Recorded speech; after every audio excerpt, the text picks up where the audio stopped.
My fiancée told her friends I was so pathetic she had to be drunk to sleep with me. I called off the wedding, took back my car, and now I'm thriving while she's falling apart. My name is David. I am 34 and I work as a civil engineer in Manchester. My days are structured and predictable. I manage infrastructure projects for the council, mostly road rehabilitation and drainage systems. It is stable work with early mornings, spreadsheets, site visits, and very little drama. I bought a modest semi-detached house 3 years ago, and I live a fairly routine life. My fiancée, Chloe, is 32. We have been together for 4 years and engaged for 9 months. She works as an estate agent for a regional property firm and spends most of her time doing viewings, chasing listings, and networking with clients. We were living together in my house and had started planning a wedding for late summer. The car she drives is registered in my name because I financed it before we got engaged. That detail matters later. Up until recently, I would have described our relationship as intense, but functional. Chloe has a sharp personality. She is quick-witted, social, and very comfortable being the loudest person in any room. I am more reserved. I assumed that difference balanced us out. What I did not realize was how she was describing me when I was not in the room. 2 months ago, we hosted drinks at our place for a few of her friends from work. I was in the kitchen cleaning up empty glasses while they were in the garden. The back door was open. I was not eavesdropping. I could just hear them clearly. One of her friends asked something about wedding nerves. Chloe laughed in a way I had heard before when she was being cruel. Then she said she did not even find me attractive unless she had a few drinks in her. She said I was so pathetic sometimes that she needed to be tipsy to sleep with me. They all laughed. There was more. She made a joke about how at least I was useful for paying the mortgage. I did not confront her in that moment. I finished washing the glasses. I walked into the garden. I sat down next to her. I acted normal. But something shifted permanently in my head that night. I did not sleep much that night. Not because I was emotional, but because I was thinking through logistics. I own the house. The mortgage is solely in my name. The car she drives is financed and registered under me. The wedding deposits had mostly been paid from my account. I needed to be sure that if this went where I suspected it might, I could act cleanly and legally. The next morning, I decided not to let it sit. She was in the kitchen in one of my hoodies, making coffee like nothing had happened. I asked her directly why she told her friends she had to be drunk to sleep with me. She did not deny it. She laughed first. Then she said I was taking it too literally. Then she said it was just girl talk. When I did not laugh with her, her tone shifted. She said if I were more confident, I would not care. She said maybe if I were less dull, she would not need wine to make things interesting. That was not banter. That was layered contempt. I asked her one more time if she understood why that was unacceptable. She said I was being dramatic and that I should focus on the fact she was still here planning a wedding with me. Still here. That wording settled it. I told her the wedding was off. Not postponed. Off. I said I would not marry someone who publicly disrespects me and then dismisses it as a personality flaw on my end. She thought I was bluffing. She told me to stop sulking. I did not raise my voice. I told her she needed to pack a bag and call one of her friends. I said she could collect the rest of her things over the weekend when I was home, but she was not staying in my house after speaking about me like that. That is when she escalated. She accused me of trying to control her. She said I would regret throwing away 4 years over a joke. I told her calmly that I was not throwing anything away. I was responding to information. Within 40 minutes, she had called her friend Megan. I helped carry her suitcase to the car. I did not argue. I did not negotiate. When she left, the house felt quiet in a way it had not in years. Not empty, just clear. The first practical step I took after she left was administrative, not emotional. By noon, I had emailed the venue to cancel the wedding booking. We were still within the partial refund window, so I recovered about 60% of the deposit. The photographer kept the retainer. That was fine. I consider it a fee for early clarity. Chloe started messaging me around midday. At first, it was disbelief. Then irritation. She said I was humiliating her by telling vendors it was canceled. I replied once and kept it short. I said I would not move forward with a marriage where I was openly disrespected. I did not debate tone or intent. I did not argue semantics. By late afternoon, her messages shifted again. She said I had overreacted and that couples say worse things all the time. She said if I embarrassed her in front of her friends by admitting what she said, she would make sure people knew how insecure I was. That confirmed I had made the right call. On Saturday, she came to collect the rest of her things. I made sure I was present the entire time, not to intimidate her, but to prevent any later claim that I had withheld belongings. She packed mostly clothes, cosmetics, and a few decorative items she had purchased herself. I did not contest anything minor. It was not worth friction. Then we got to the car. The Audi was parked on the drive. I handed her the spare key to gather her things from inside. Then I told her clearly that the car would be staying. She looked at me like I had insulted her. I reminded her that the finance agreement, insurance, and registration were entirely under my name. I had allowed her to use it because we were building a life together. That context no longer applied. She said I could not just take it back because she needed it for work viewings. I told her she could arrange her own vehicle the same way she would have if we had never met. She accused me of being petty. I told her this was not pettiness. It was asset separation. She left in a taxi that afternoon. For the first time since we got engaged, I felt something close to relief rather than pressure. The following week was quieter than I expected. I assumed there would be dramatic attempts to reverse the situation. Instead, Chloe focused on optics. She posted vague quotes on social media about men being intimidated by strong women. She changed her profile picture to one from a work event where she looked polished and unbothered. Mutual acquaintances started reaching out. Not aggressively, just curious. I kept my explanation consistent and simple. She told her friends she had to be drunk to sleep with me. I ended the engagement. No embellishment. Interestingly, the reaction was not what she expected. Two of her friends messaged me privately to say they were surprised she went that far. One admitted Chloe often mocked me when I was not around, but assumed I knew and did not mind. That part was useful. It confirmed a pattern rather than a one-off. Meanwhile, I adjusted quickly. Without her scheduled, dictating evenings, I went back to the gym regularly. I started staying later at site when projects required it, instead of rushing home to keep her entertained. I refinanced the Audi to reduce the monthly payment and considered selling it outright since I did not need two vehicles. Chloe, however, began to experience practical consequences. Estate agency relies heavily on mobility. Within 10 days, she was messaging about borrowing the car temporarily. I declined. I kept it factual. Insurance liability and financial exposure were not things I was willing to revisit. Her tone changed again. Less sharp, more frustrated. She said she was staying with Megan, but that it was cramped. She said taxis were eating into her commission. She said I was sabotaging her career over a joke. I did not respond to that message. What struck me most was that she never once apologized without qualification. There was no statement of understanding, only negotiation framed around her inconvenience. That told me everything I needed to know about what marriage would have looked like. By the third week, the contact became repetitive. Every few days, Chloe would find a new angle. One day it was practical. She needed documents that were apparently in a drawer. I checked. They were not. Another day it was emotional. She said 4 years deserved more than a cold administrative shutdown. Then it shifted to strategic. She suggested we attend couples counseling before making permanent decisions. I evaluated each message the same way I would review a contract variation at work. What is being requested? What is the exposure? What precedent does this set?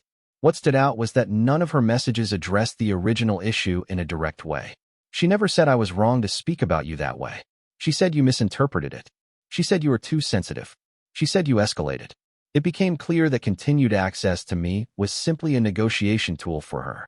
One evening she called 6 times in a row. I did not answer. Then she sent a voice note accusing me of punishing her.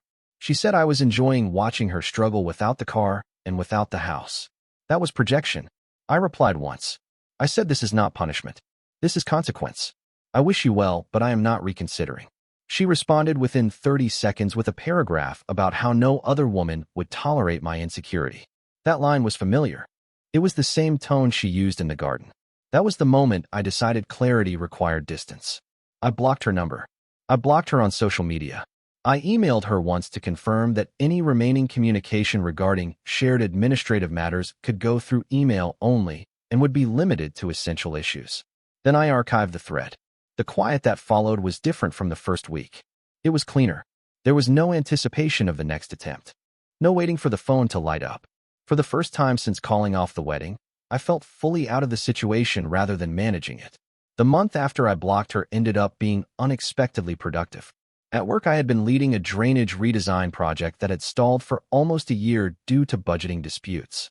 With fewer distractions in my personal life, I pushed harder on it. I stayed late reviewing cost breakdowns, met directly with the procurement team, and restructured part of the proposal to reduce long-term maintenance expenses. It was approved. That approval put me in front of senior management in a way I had not been before. Within 6 weeks, I was offered a promotion to senior project lead with a noticeable salary increase and performance bonus tied to delivery milestones. For the first time in a while, I felt momentum. Word of that traveled faster than I expected. Manchester is not enormous socially, especially in overlapping professional circles. Chloe heard about it. The first email from her after the block was different in tone. No sarcasm. No eye-rolling subtext. She said she had made a mistake. She said she was under pressure when she made those comments and that it was stupid and immature. She said she did not mean them the way they sounded. I did not respond. 2 days later, there was another message. Longer. She said she missed me. She said she had been angry because she felt insecure about earning commission while I had stable income. She admitted she sometimes put me down in front of her friends to feel superior. That was the closest thing to honesty I had heard. Then came the request. She asked if we could meet and talk. She said she would apologize properly. She said she would give up drinking if that was what it took. She said she would do anything to fix it. The shift was stark. From dismissing me as sensitive to offering concessions. I read it carefully and then closed the email. Success did not change what she had revealed about how she viewed me. It only changed her incentives. I did not agree to meet her. Instead, I replied once by email to close the loop. I said I appreciated the apology, but I was not interested in resuming the relationship. I kept it neutral. No insults. No moral lecture. Just final. She responded within an hour. This time there was no performance. She said she had panicked when I blocked her. She said she assumed I would cool off and come back. She admitted she told her friends I would never actually leave because I was too stable and predictable to disrupt my own life. That detail mattered more than the original insult. She had not just disrespected me. She had calculated that I would tolerate it indefinitely. Over the next week, the emails became more urgent. She said her short-term rental was expensive and unstable. She said work had slowed down and losing the car had made her less competitive for listings outside the city center. She said she was exhausted trying to rebuild everything at once. Then she asked directly if she could move back in temporarily while we worked things out. That was the first request that felt less about reconciliation and more about security. I replied once more. I said no. I said moving back and would blur boundaries and create false expectations. I said the decision to end the engagement was final and not a negotiation tactic. She tried a different approach. She said she would sign a tenancy agreement and pay rent. She said she would prove she respected me. That confirmed my earlier conclusion.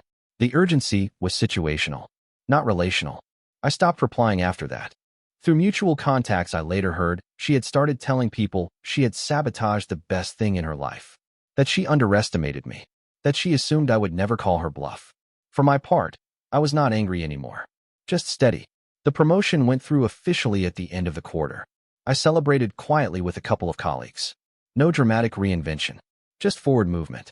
About 2 months after the breakup, I ran into her unexpectedly. It was a Thursday evening, and I had just left the gym. I stopped at a small supermarket near Deansgate to grab groceries. She was in the wine aisle.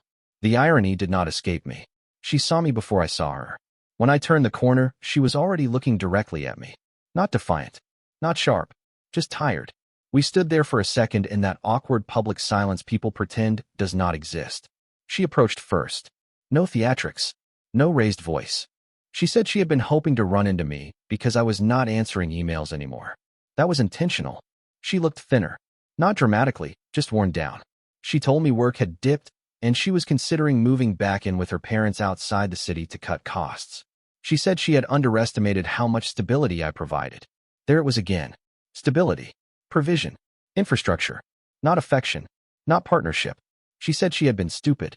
She said she got used to being admired socially and started seeing me as safe rather than valuable. She admitted she liked the reaction she got from belittling me in front of her friends because it made her feel superior. I let her finish.